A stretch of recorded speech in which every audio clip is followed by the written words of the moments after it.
On Bike Rebellion this week, I spoke to Anar Salayev. Anar is a community organizer, a software product manager, and the executive director at Bike SD. In this conversation, we talk about advocacy, coalition building, San Diego politics, and the importance of connected, quick-build infrastructure. Anar's expertise, his data-driven approach, and his effectiveness in this work are reasons for optimism as a San Diego cyclist. We met with Anar on Friday, June 27, 2025, at the Carmelite Monastery in Normal Heights. Enjoy.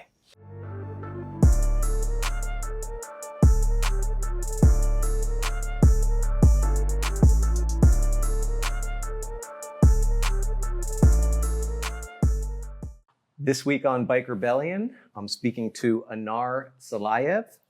He is the executive director of Bike SD, my favorite San Diego bicycle advocacy organization. He's also has a new job as the product manager at a company called Articulate.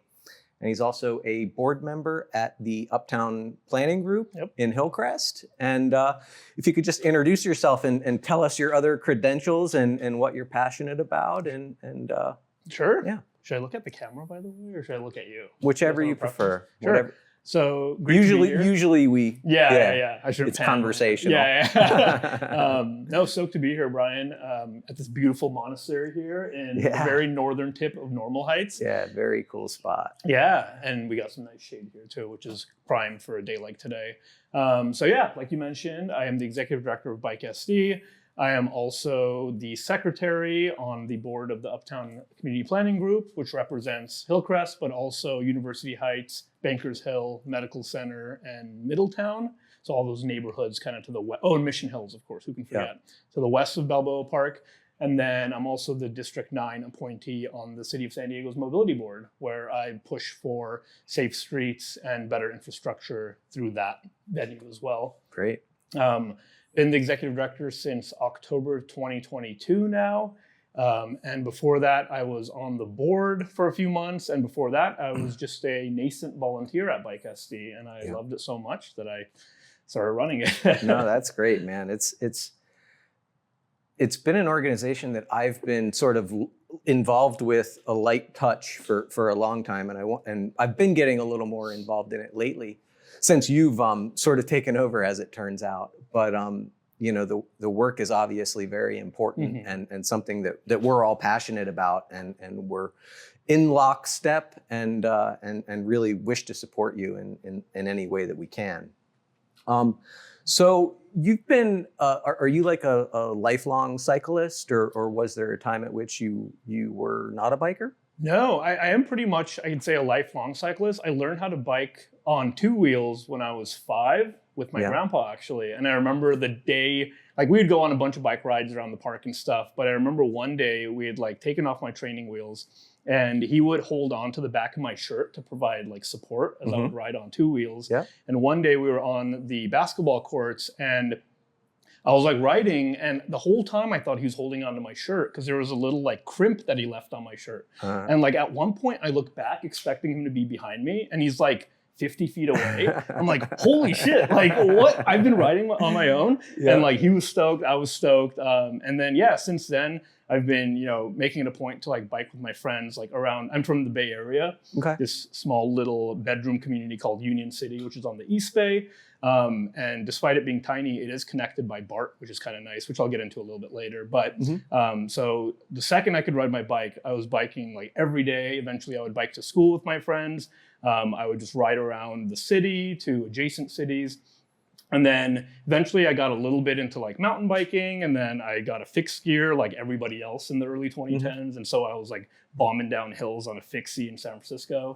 And then I lived in Germany for a year where I got a bike there too. And it was really nice to be able to ride around there. Where in Germany? I was in Tübingen for one semester, which is right next to Stuttgart.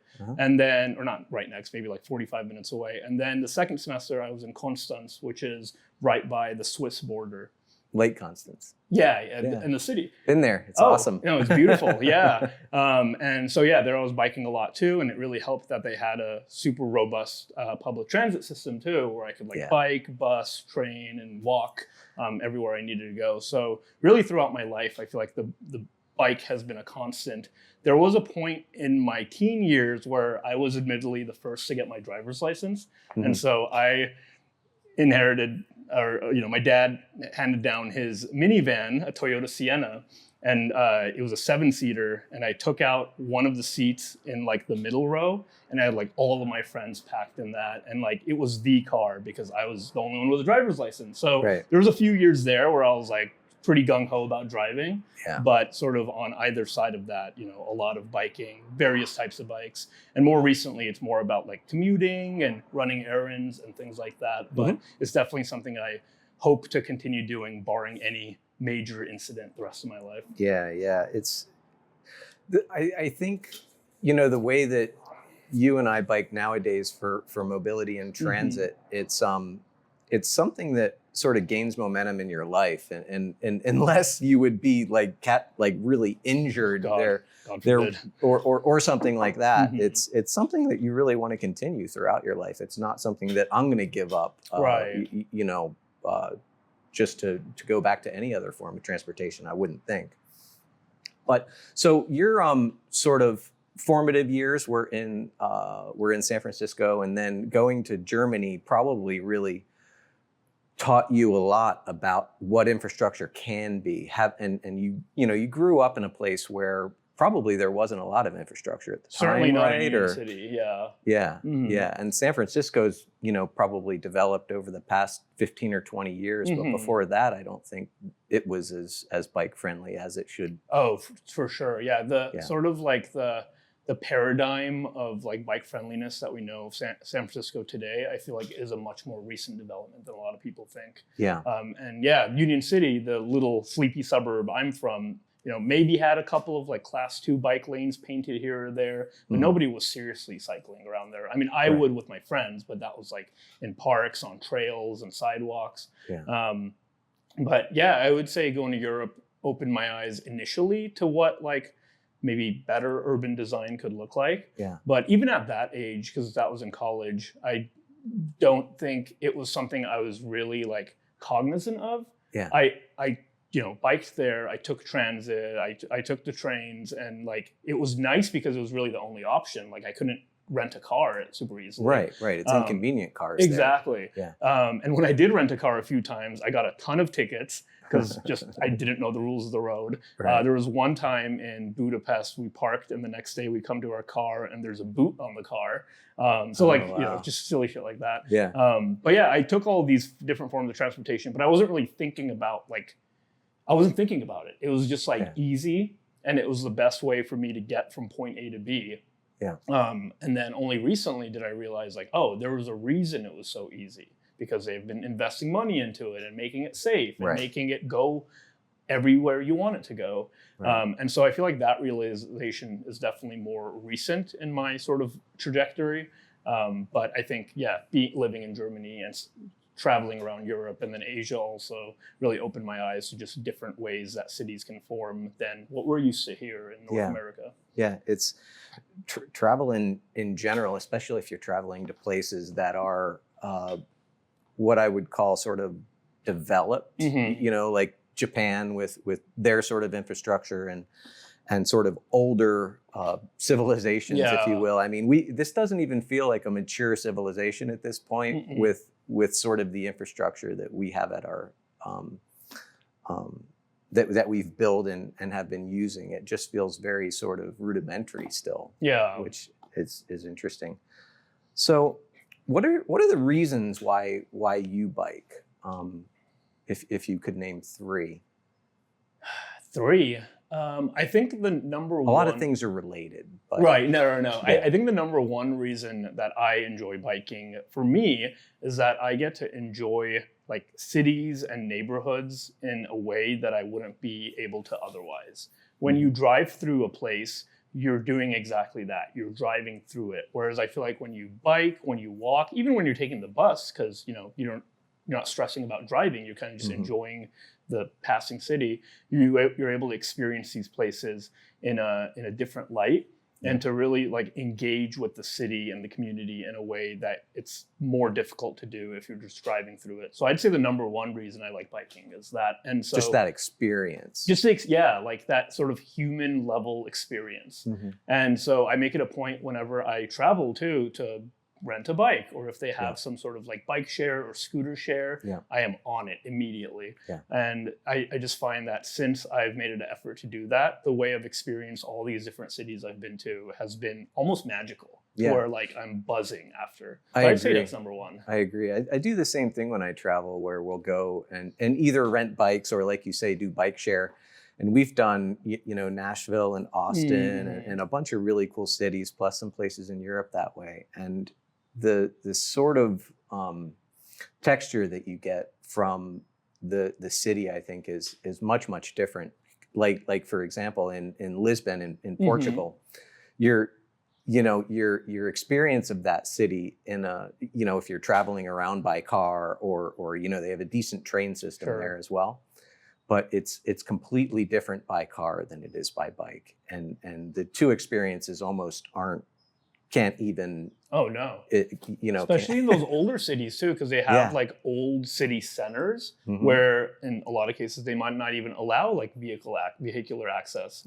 Versus they have like a ring road that might go around it. Exactly. So in that case, you literally can't experience those parts of the city unless you're the on old foot, the old towns. Exactly. So no, that's awesome. And so that was sort of the experiential thing is your first sort of reason. What would be the others that you would cite? Man, that one I would say, for lack of a better word, trumps all other reasons. I mean, the other ones are a little bit more abstract. Certainly, as a fight against the climate crisis would be another reason. I do own a car, admittedly. I mean, I live in San Diego. There are many instances where I own two. But there you go. They've made it easy to own and operate a car here. If expensive. Oh yes, it is very expensive. And that might be the third reason for me too, is just financial. Like, I own one car, but I rarely fill it up with gas, maybe once a month, if that. And that might be because, maybe I'm driving out to like East County or up to LA or to see my family up in the Bay Area. But otherwise, for like shorter trips to get groceries, to visit my friends, to go to the gym, to go to Bike SD events and other volunteer opportunities, I'm biking there. And it helps too that we live south of the 8, where I think it is significantly easier to be able to bike and walk places. So, for people that live up in Claremont or like Mira Mesa, maybe it's not as easy, but, south of the 8, you can do some of these shorter, like 5 to 7 mile trips easily on bike. Yeah, and it's getting, the neighborhoods are definitely fragmented, and you can get around within Claremont and that area on a bike, but really to venture out of that becomes pretty sketchy. Oh God, yeah. So in between here and there are some stretches of 50-mile unprotected infrastructure that you just would want to be very careful with, or that's certainly a consideration when I travel outside of my little uptown circle too. Right. Yeah. So we talk about sort of the reasons you do it. Do you have other advantages of life by bike other than financial? Is a big obvious one for me, at least. I figure the way that I live now, I save $7 or $8 grand a year by just not driving my car. I still own it, but I travel a lot less miles, pay less in insurance, pay almost nothing in gas, and have my registration, and that's pretty much my vehicle expense. I would say, I think my gut reaction was to say financial is my third reason. I'd say that and just personal health are probably like neck and neck as far as like a big reason for why I prefer to bike or walk over driving in a lot of cases. So I would say that's another big one too, is like biking as like a public health measure that's often forgotten. As I'm sure and people watching, I'd be preaching to the choir, but Americans tend to live a pretty like sedentary lifestyle where we're sitting at our desk, then we sit in our car, then we go home and we sit on the couch, rinse and repeat. And so I don't have the exact numbers off top, but if there's a pretty solid correlation between the increase in mode shift from driving to walking and cycling, and also increase in life expectancy rates and just overall quality of life too, from like just physical aspects of health to mental aspects of health as well. Absolutely. So I would there's say, a lot of data behind that as no, well. exactly. I mean, it's obvious. Mm-hmm. And so I would say that's another big like draw for me is, and it's like, it's self-perpetuating loop where like I know that that's the case, and then I bike, and then I feel good, Right. and then I'm like, oh yeah, that's why I feel good, and then I continue to bike. Right. So I'd say that's another pretty big reason too. It's just like all of the health benefits that come with it. Agreed. What do you see as any sacrifices that we may have to make in doing this? You know, the common ones that I find is maybe I visit my friends less that live farther away, or things just take more time. So you have to budget your day for that a little bit. But do you have any other sort of sacrifices that you're up against? Yeah, I would say I have historically not been the most punctual person. You could ask any of my friends. This was a rare instance where I was here on time. Yeah. And so especially now as I'm like biking more or taking transit, especially in a city like San Diego where transit isn't often the most reliable option, that's definitely like an additional layer of just consideration and like planning my day that I'm getting better at, but certainly could use more work. So I'd say that's probably a big sacrifice. Another one,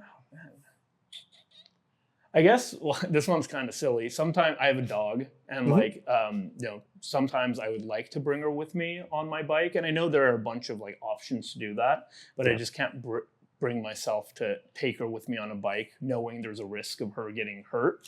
Right. And so, I just have to leave her at home more often. How big is your dog? She's a little corgi, so she's like 22 pounds. All right. I know they have like backpacks and stuff, and I actually have one for her, mostly for like emergency situations, like if there's a fire coming in and we just need a dip, then I'll grab her and like get on the bike probably. Yeah.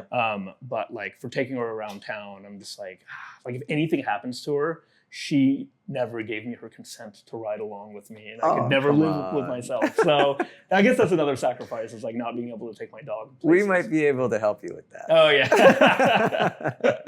Right? But I'd say those are the two big things. I think timing is the biggest one, honestly, just because like I do stay busy, and so I like stack meetings and coffee dates and lunch dates and whatever. And when you have those stacked hour after hour after hour, any like couple of minutes of being late here has like a ripple effect to your entire day. Yeah. So that's definitely something I need to get better at as I continue to, walk, bike, take transit. Or get a faster bike. That'll help. Or beef up my legs a little bit more. So with so those, the sacrifices that we make, I think are almost trivial. We like to talk about them just to sort of prepare people, because a lot of people, won't see that coming. They might not see that, that the time that it takes sort of you can build into other parts of your day. You might not have to go to the gym instead of whatever the case may be. But so in terms of, we talked about Bike SD and sort of that being your focus in terms of your advocacy. Are there other sort of clubs or rides or things that you're involved in that you'd like to sort of talk about, mention? I know that you're plugged in with Families for Safe Streets and a lot of other organizations like that, and may volunteer with them or I mean, on like the advocacy side, there's a Vision Zero coalition here in San Diego, which is comprised of Families for Safe Streets, Bike SD, Circulate, San Diego County Bike Coalition, and sort of litany of other organizations that are involved with just safe streets advocacy work. Yeah. So huge shout out to them, and there's all of them were are really force multipliers. So we're able to run these sort of bigger campaigns with the support of all of these different organizations, but we all also have sort of smaller campaigns that we're all running in parallel and support one another. And we have a monthly meeting where we ensure that we're kind of aligned and not stepping on one another's toes or doing redundant work rather. So, as far as like advocacy related stuff, Vision Zero Coalition is a really good place. And then, San Diego, as with many big cities, anything you're interested in, there's probably a club. Yeah, there's or a totally, group and that's and doing there's that. there's tons of organizations that and a lot that coordinate and a lot that are siloed as well. But it's interesting how a lot of the organizations are really working in the same direction, whether it's bike focused or whether it's environmental focused now. And even the business focus, like you saw with Business for Good and 350.org, and there's a lot of overlap in all of these communities that I don't know if that's a new thing where that's sort of tightening up or if that's something I've just not noticed before. Yeah, that's a really good question. I mean, like I said, I've really only been as deeply involved as I've been since like 2022. And certainly even at that point, there were like points of contact across these different organizations and spaces.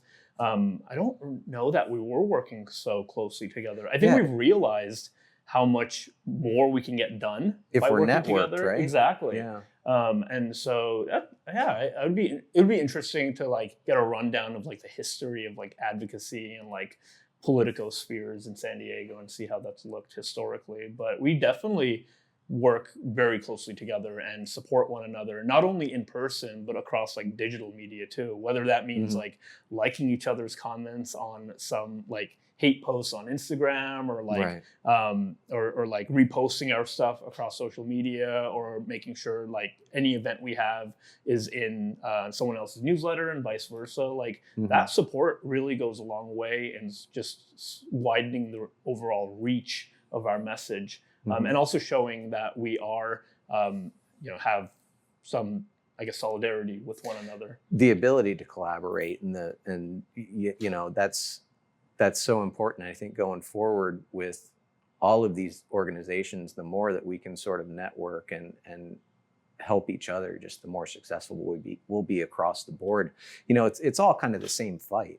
For sure, it really is. We all we're want just the same thing. We're asking for very reasonable things, all of us. Whether it's safe streets, whether it's specific bike infrastructure, or whether it's in environmental policies and things that are going to make a better future is, I think, what we're all trying to accomplish, right? Yeah, and I think certainly, the devil's in the details of some of these things, and maybe that's sort of the level of granularity where there might be, not conflict, but sort of discussion.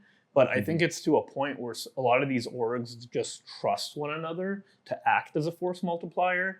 And so that, I think, helps a lot of people too that might otherwise try to stretch themselves too thin across all of these orgs to realize, like, what, I can just focus on one thing, knowing that somebody else is focusing on this thing, and I trust them to be able to lead that and be productive in making it happen. Totally.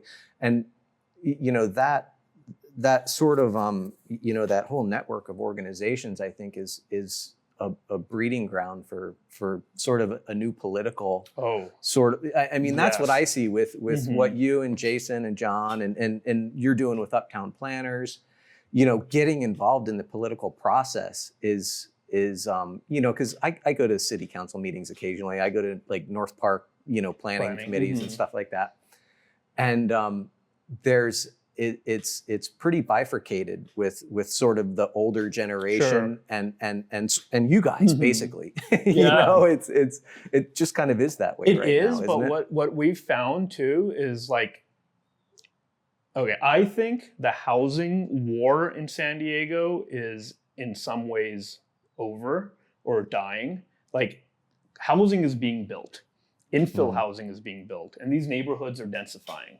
And so a lot of these sort of concerns and complaints that maybe some of these historic groups might have had are kind of like them screaming into the void at this point. And now you see, at the county level, at the state level too, this sort of pro-housing, pro-growth movement that would take a lot to stop at this point.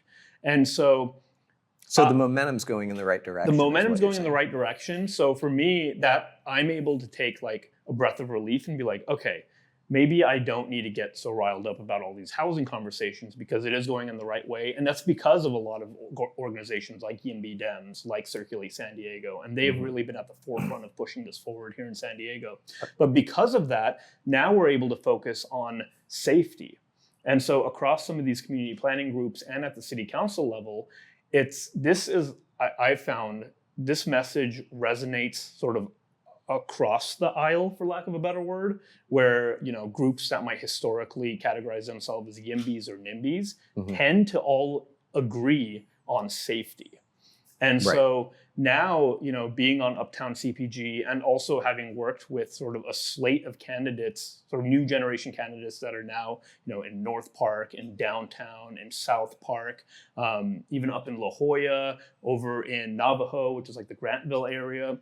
We have allies across all these places now, and we're all trying to focus in on like, how can we get buy-in on safety, on good infrastructure, and kind of try to shift these planning groups that have historically been groups that just say no to everything to start saying yes, like proactively, and making it clear to the city and also to the communities that we represent, like, we want to make these neighborhoods safer.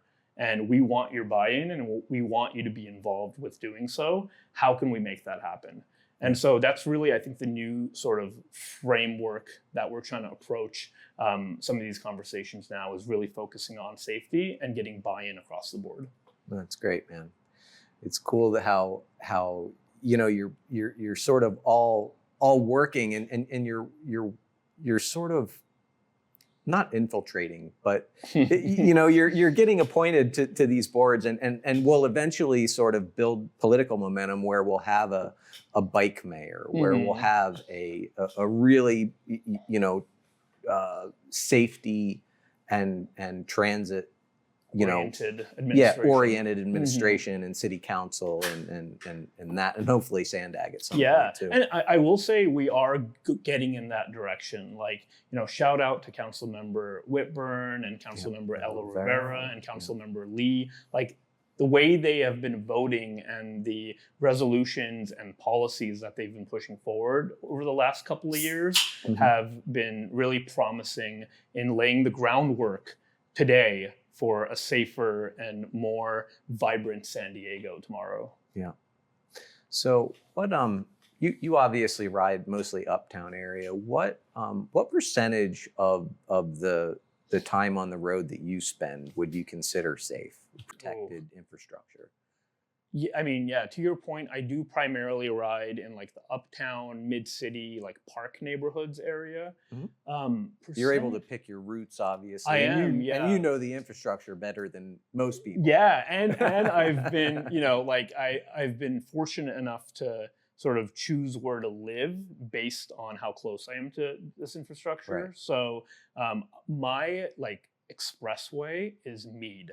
Yeah. The Mead Bikeway, which opened back in 2022, and Bike SC was involved with that, prior to my time, but I was there at the grand opening. That is like a godsend almost as far as good bike infrastructure in San Diego. And what's interesting about Mead and then Landis is that there's no protection.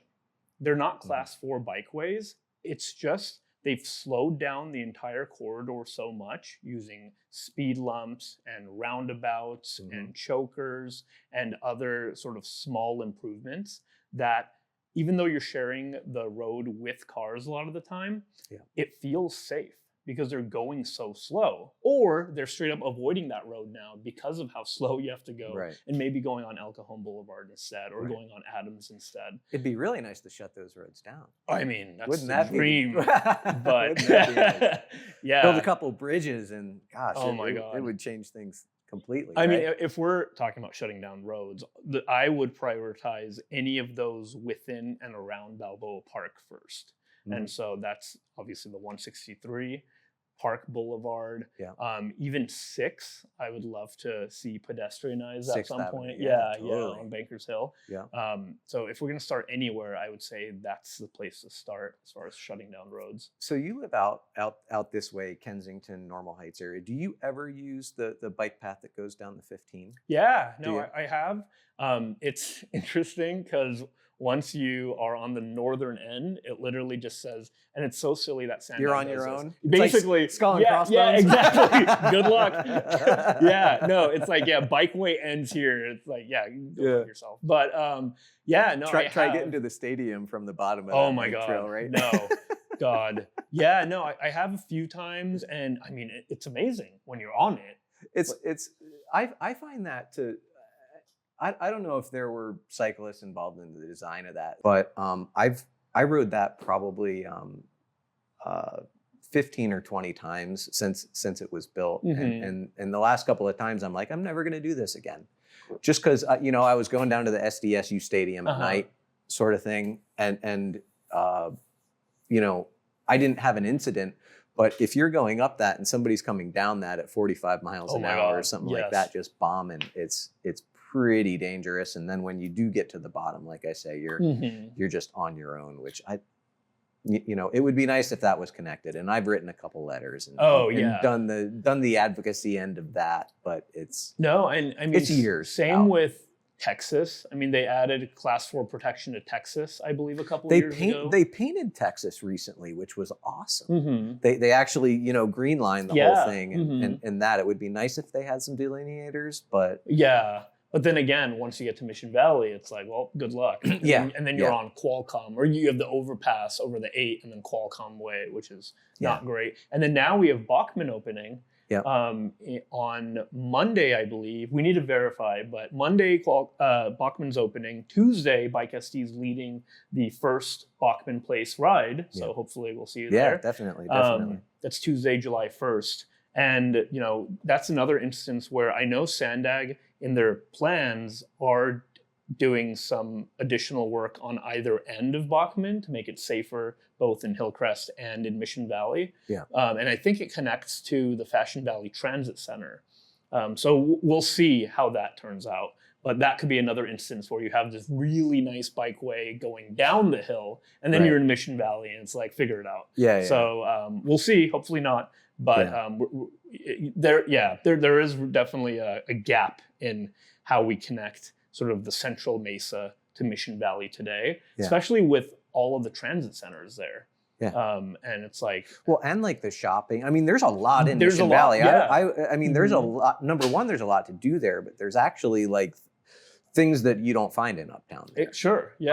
Whether it's big box stores or there's no IKEA around here. Yeah, no IKEA. There's a bunch of banks and financial institutions and stuff like that. But I would definitely spend more time down there if it was safer to get to. Yeah, and they do have like the river trail, but that's not always kept clean. And again, a lot of these surface is terrible too. Oh God, yeah. We did a ride there recently. It's super bumpy. Yeah. And especially on like these steel bikes. Like I was on my e-bike then, so I was like able to handle some of the shocks. But just the connectivity's not there. Yeah, and there's parts of it where you'll come up to another crossroad. Mission Center is a good example, and there's not like even a curb cut where you can get off of the curb. You have to ride on the sidewalks to get anywhere. No, that's right. But just little things like that we could fix relatively simply. Yes. I could go out there with a jackhammer on the weekend and just do one of those. Paint, baby. Yeah, and there's a Home Depot there in the Lowe's, so you can just rent it. Just there, get some concrete. Yeah, for sure. So what do we? You're sort of in a unique position, I think, and you hear from a lot of people. You're really involved in sort of at least you have exposure to a lot of the political forces as well as the advocates and the volunteers and the people forces. In San Diego, what do we need to do? Like, what's the path forward that you see that we can sort of have the most effect and actually build the infrastructure and get the people on bikes? Is there a is there a course we can plot? Is it just getting a bicycle mayor? Is it purely political? What's the way forward, I mean, in your opinion? I think there's a couple of things. One, regarding like the bike mayor comment, I would say we've been doing a lot of work in trying to cultivate some like active transportation champions at the city. And that's everything from staffers to some city council members that, are definitely willing to work with us in a lot of ways. So I think continuing to nurture those relationships and being willing to support them at city council meetings and showing up for them in person. And then, once we have a new slate of candidates that are running that are starting to propose some of these ideas, we need to get out there. We need to help canvass for them. We need to go door knocking, like all of these things that a lot of advocates kind of forget to do or feel like someone else will do it for them. We need to go out and do that. And so I think that's the number one thing. Like we can't just be armchair advocates. We need to get out and touch grass. Yeah. The second thing is, and this might be controversial, I would focus any sort of like active transportation and really public transit funding on the central core. So that's south of the 8. I think there's a lot of like political capital being spent by building bike lanes up in like Claremont and in Kearney Mesa. Where they don't appreciate them? Where they don't appreciate them, where they're not connected, where while there might eventually be ridership, that will probably take some time because it's not connected. Building the infrastructure actually doesn't take that much time, right? Depends on the infrastructure. I suppose. Yeah, like the quick build stuff. And that's my third point actually, is doubling down on quick build. So Councilmember Ella Rivera and Whitburn last year put out like a safety resolution. And then in response to that, the independent budget analyst released just a month ago a response. And in that response, one of the biggest takeaways is to focus on quick build. And so this is using low cost materials similar to, well, flex posts are a good example, but I'm sure you've been to Morley Canyon and Florida in Balboa Park. Yep. That tiny little plastic roundabout they have there? Yep, I ride through it every day. Do more of those and test them. And when things work, great, double down. If they don't work, great, we learned something, take it out, try something new. Like do more of that versus what's happening now is they have like a years-long like consulting process and a design process and the community buy-in process. And at any point they can pull the funding. Exactly. Yeah. And it's like, just do something, try it. If it works, great. If it doesn't, you learn something, try something else. Yeah. And so I think those are really the big three things, is like cultivate a political champion at the city, which we've done and are continuing to do. Focus on higher density areas where there's already ridership, which I think in San Diego is south of the 8. So these pre-war streetcar suburbs everywhere from the Park neighborhoods to Normal Heights to Kensington, Talmadge, and the college even down area. to like National City and stuff. Like people ride down there. Yeah, I mean National City is its own city, so I'm focusing on the city of San Diego. But like where, exactly, like where there's already demand. South Park, Golden Hill. So exactly, double down in those places. Try new new types of designs that are on the bleeding edge in these places, and then sort of allow them to ripple out to these more post-war suburban parts of San Diego. So quick build, less concrete, sort of, and cultivating the leadership. In doing this, Sean Rivera's name comes up a lot lately, and he obviously is sort of at the forefront of at least the city council politics here. He's the chairman or he was. Now it's LaCava. Okay. Yeah. So it seems kind of like he's kind of maybe our champion. Is he sort of who I would say him and Councilmember Whitburn are both really good about pushing a lot of this forward. And what do they both have in common? They represent the urban core of San Diego. That is Uptown, City Heights, Normal Heights, all of these neighborhoods around the park. And I think both of them together have been doing really good work, not only in sort of like the urbanist realm, but other sort of things that would fall within the category of like progressive politics too. Mm-hmm. Councilmember Lee as well of District 6 does a lot of good work.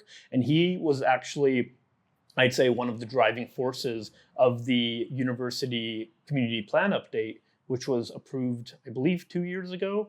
But with that update, that also lays this huge groundwork for University City up near UCSD in the next 5 to 10 years to transform into a truly urban community in a way that it really isn't today. Right. Right now, I would kind of call it like Irvine Light. We want to see it turn into a proper like college town where it's like UCSD is integrated into the neighborhoods and into the mall and into all of the transit stations there. Yeah. And I think the community plan update will go a long way in doing that. So I'd say Councilmember Kent Lee is another champion we have right now. Very cool. At the Very City cool. Council. So yeah, that's really, it's great to hear that these individuals that we can support with our networks are have political aspirations, I think, and want to get to the next level. Right. It's funny because a lot of times we'll have council members or people working in advocacy that then have to get elected and have to solicit money or donations. Volunteer hours, yeah. Yeah, I mean, most of politics is about money nowadays. I mean, yeah. And to get somebody elected mayor, you need to raise millions and millions of dollars, and that process in and of itself sort of compromises you in a lot of ways, which the political system is the political system, and hopefully we can fix that eventually. But for sure, I mean without going chipping too much away into it. Yeah, we're seeing some good stuff coming out of New York. Yeah, totally. That was exciting. Yes, and New York has historically led the nation in a lot of the changes that have then rippled out to other places. So hopefully the people power network can beat the money power network, right? Yeah, we'll see. It's a story as old as time, but maybe this time we'll come out on the winning side. Cool. So let's take a look at your bike. Sure. All right, cool. So take us on a tour. Sure. So how long have you had this? This bike I've had probably coming up on 2 years now. Okay. I also have a Rad Runner e-bike. I also have a Giant Via 3 or something like that, but that's not my parents right now, and that's a fixed gear, so I don't really ride that around San Diego. So this is basically a flat bar road bike. Yeah. Correct? I mean, it probably had drop bars on it when you got it, or was it always? No, it had drop bars. It is meant to be a gravel bike, and it comes with these kind of knobby, I believe they're like Panaracer tires that are pretty good for going a little bit off-road. I definitely need to replace them soon. But yeah, I actually got this secondhand up in Rancho Penasquitos from a very nice guy. Yeah. Front tire's a little soft. Yeah. No, could probably use this in general needs a tune-up soon because I've just been kind of beating it up. Brakes are on the on my agenda this weekend. Yeah, my rear brake. Don't even try it. So check it out. So what we have here is, what is this? Is it just a single up front? So it's a 1x10. Something like that? Yeah. 1x10, Yep. sort of. Oh, you got it. Yeah, steel frame. Yep, steel frame. You got your light up front. You got your little your cup holder. Your ton of tiny bags on there. Yeah, got the Bike Lane uprising frame bag as well. Bunch of cool little bags. What do you sort of haul around in these? Do you have like books or what do you carry? So in here I would usually carry if I do a smaller grocery run. That usually fits in here. So like one tote bag worth. This actually opens up to be like a pretty solid size. Okay. So groceries in there for and any that bike just straps rides. on your bars. Yep. Awesome. Cool. For any sort of group rides we do, I would have like pump in here, tools, patch kit, anything Yep. like that. First aid, maybe. Here, I think right now I have like sunscreen, and I usually keep like snacks in there, any sort of granola bars, fruits, trail Yep, mix, yep. whatever. I usually have both a water bottle in here and an iced coffee, or sorry, a cold brew in a mason jar that goes in here. Cool. Lots of lights. Are these signals? So this is a loud ass horn. Okay. That is all integrated here into the rear tail light, which is Okay. also an alarm. So it has I have a Little key motion fob sensor? Here. Yeah, Yep. which it's pretty loud, so I don't want to Cool. do it now. Cool. I would say I gift two things pretty much like most often to the most number of people. First thing is a bidet, because a house isn't a home without a bidet. The second thing is a Bar and mirror. Bar mirror. Yeah, This so is important. a game changer when it comes to urban cycling. Yep.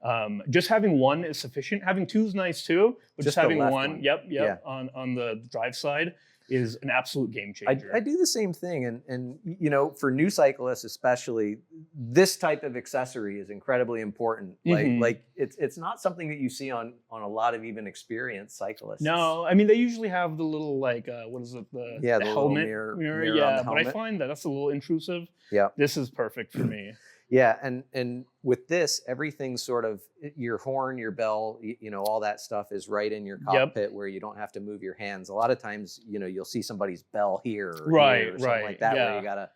But I ring my bell, you know, 50 times a day at Oh, least. yeah. So Yeah, I'm Um, either yelling or honking the horn here. yeah, totally. So disc brakes, a nice rear rack. Do you have Mhm. bags that I you do. put on Yeah, here too for when you for go bigger shopping? hauls. Yeah, Yep. I have panniers on Cool. there. Rear light. Yeah, cool, man. Yeah, no, pretty basic, but it gets the job done. It's not too heavy, not crazy light, but you know, It's easy to carry that's nice around. and light for Yeah, what I you mean, have here. compared to the Rad Runner, that's like 80 pounds total. Yeah. This is a dream. But no, yeah, I love it. And I highly recommend for anyone shopping around for a new bike to consider secondhand. Like I said, I got this off OfferUp, but you know we work very closely with Bikes del Pueblo. So if you go to Yep. their lot over on El Cajon Boulevard, they always have bikes up for sale. Go check them out. And the San Diego Bike Collective is a really good Yes, resource too. yes, the San Diego Bike Collective, and we have a bike match program for anyone who is maybe down on their luck, and they really need a bike to run errands, get to work, get to school, around, whatever. We have a bike match program on our website, so you can go on there, fill out a form, and then we match those who need bikes with those who have bikes to spare. So Nice. definitely worth checking that out. That's really important, Yeah, actually. and we work with two. I mean, we work with everyone, but two really important partners I want to call out for that is Rebike San Diego, who's been an awesome partner for our bike match program, as well as Shade Tree Cyclery, which is just a small little bike shop run out of a house in Talmadge, and he also kidding. helps hook us up with bikes. So That's shout awesome. out to both of them on making bike match a success. So many cool people doing Oh my important God, work, man. I know. Like Juka at Bike Collective. Yeah. What they're doing just blows my mind, and it's they've had a couple of struggles lately where they got robbed and Oh, I had no idea. yeah, some really nasty stuff went down. Oh, sure. But now they're in a new location, a secure location. Okay, Their good. location wasn't secure. But yeah, the work that they're doing is just amazing. I know. And a lot of people don't know about it. Mhm. And that's the thing. Like, it's out there for people to leverage, but how do we get the word out to people who are not so plugged into these communities? That's Yeah. definitely been an uphill battle across the board. Social media, I guess. Social media, but that there's so much on social media that it's easy for lot of noise. Yeah, a lot of noise. And now, so we're actually playing around. And this is silly to say, but we're experimenting with physical flyers, Mm. which is wild because I like flyers. I No, like I like- stickers too. the same. No, I know. And like now we're putting up flyers. All these small businesses, coffee shops, they all have little bulletin boards by their register, by the bathrooms, and like we're trying to make use of that and spread the word great. to people that might not be following Bike SD on Instagram. That's awesome. Awesome. Well, thank you so much, Anar. This Yeah. was, I think, a really great conversation, Oh, and I learned a thanks for lot. having me. And Yeah. I've been around this stuff for a while, so that's saying something. You're a great guest. No, can I do one plug? Yeah, and I'd love you to sort of suggest other guests. I mean, you've already done quite a few, because we're I think the next couple of invitations that we're going to do are, we're going to reach out to some politicals actually, Okay, cool. which I might call on you for a Yeah, introduction. I think they'd be happy to, so long as, and we're done with budget season, so we'll but keep yeah, it friendly. Yeah, no, of course, and I'll send you some names. I'll mention some too. But one really quick plug is tomorrow we have a bike audit with Circulate San Diego. We're going to be meeting at Trolley Barn Park in University Heights, and we're riding around down Park, I think Landis, up 30th. And basically what we're doing is we are taking pictures of any sort of like cars or trucks or dumpsters that are obstructing bike lanes. And then we're going to be sending that to the city in a report that we're compiling. But more exciting, tomorrow we're also launching a brand new campaign called Protect the Lane. And it is basically demanding from the city to really step up both their design work and enforcement on ensuring that our bike lanes are kept clear of cars, of trucks, of SDPD vehicles, of delivery vehicles, and all other things that make it unsafe for people to ride in our otherwise pretty nice bike lanes. So that's launching tomorrow. There'll be QR codes, and we have a campaign page on our website, bikesd.org, campaigns, and all our campaigns are there. So definitely go check it out. And that will have launched before this goes live, so it'll all be good. It's great work though, man. It's especially the enforcement of I mean, we're seeing in LA and Sacramento, they have cameras attached to their buses, and they've already been enforcing any obstructions in bus only lanes, and now they're looking to expand that also to capture any vehicles in the bike lane. Awesome. And so we'll see how that goes. Obviously there are always issues with any sort of like camera surveillance and stuff like that, and they're very valid concerns, but if it helps to keep our citizens safe, I think that might be warranted. So keep an eye on that. And then as far as people, should I mention that now? Or sure, I don't know. I think you've had a lot of cyclists that I would already recommend. And we're looking for people of different experience, like you have a lot of experience. We've had some new people. We've had some people that just weren't cyclists, and then all of a sudden were cyclists. So we're trying to kind of talk to everybody. No, that's awesome. I think reaching out to Bikestyle Pueblo, I know Matt and Cynthia would be one of them, would be really willing to come. And what's cool about them is obviously they're advocates, but they're also activists in a lot of other sort of progressive spaces. So there's a lot of really cool stuff they're working on there. And then they could plug you into a bunch of orgs in like the City Heights space doing really good work around there.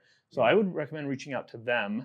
There's one other person I had in mind. Now I'm blanking, but I'll just text it to you guys. We're in communication. Line. Well, here's your swag bag, literally. Oh hell yeah! I was hoping this was your Bike Rebellion bag. That's sick. Yeah, we're doing T-shirts soon. So let me know. I'll get you one. This is a nice tote too.